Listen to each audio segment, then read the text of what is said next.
Rajasthan and Bangalore have lost all their opening 3 matches in the Indian Premier League, which makes this contest where both teams lock on in match 14 of the Indian Premier League at the Savai Mansingh Stadium in Jaipur a real contest. Now, this was a reporting here for CricketCountry, and we're here to preview this match.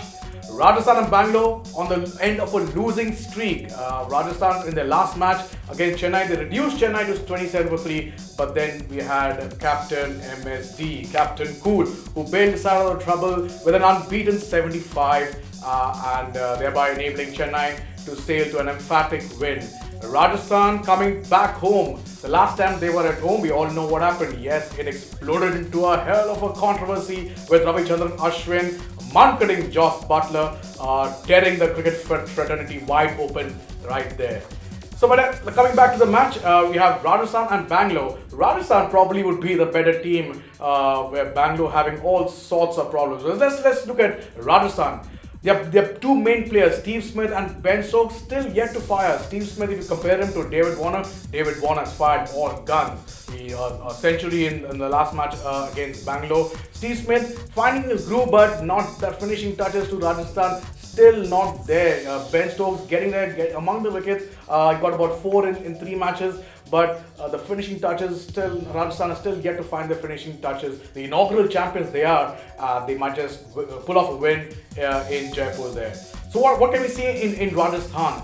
Jaydev Unadkar, who was bought for 8.4 crore this IPL auction after being sold and he was bought back again. He's not been on target. He's been very wavered amongst the runs.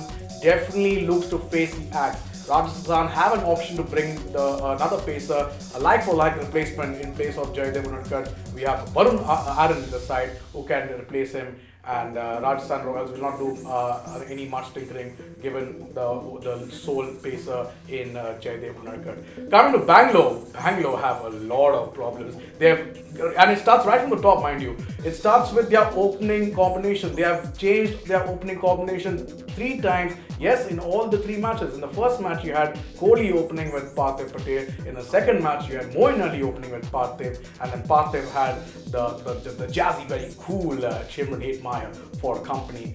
None of the opening combinations worked out, and RCB got to do a lot of thinking. Well, what can you do?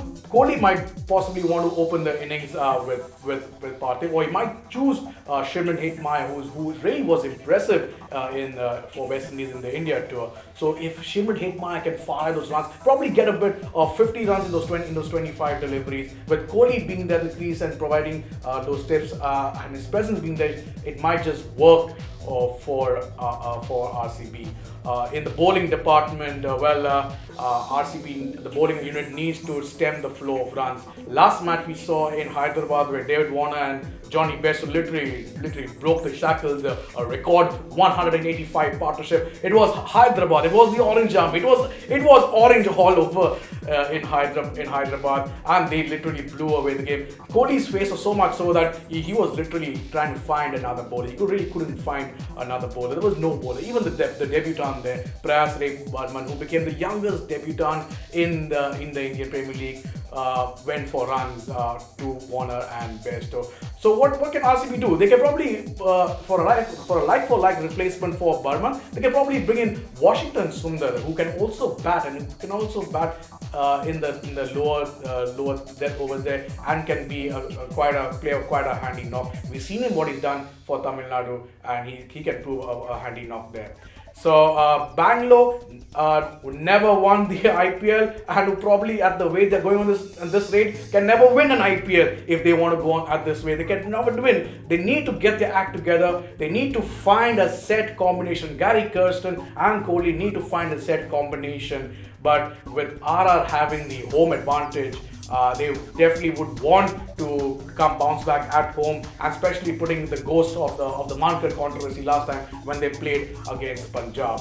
As far as the head-to-heads are concerned, both teams have played 19 matches, but it's Rajasthan who has the upper hand, winning 9 matches. Bangalore not far away behind. They have won 8, and 2 matches have ended in no results. So quite a closely contested match. But Rajasthan seem to have the upper hand. They have been the better of the 2 teams so to speak. As far as the probable 11 is concerned, like I mentioned earlier, Jaydev Unadkat can make way for the Jharkhand pacer in Varun Aaron, whereas RCB, if Kohli wants to open a ship and hit Hitmaier, that does make the RCB batting order a really top order, heavy batting unit. But that's RCB don't have an option really. They need to go out. They need runs. They need those 2 points, which our Rajasthan will or will not give them. We'll have to see at the Savai Mansingh Stadium in Jaipur. Stay tuned.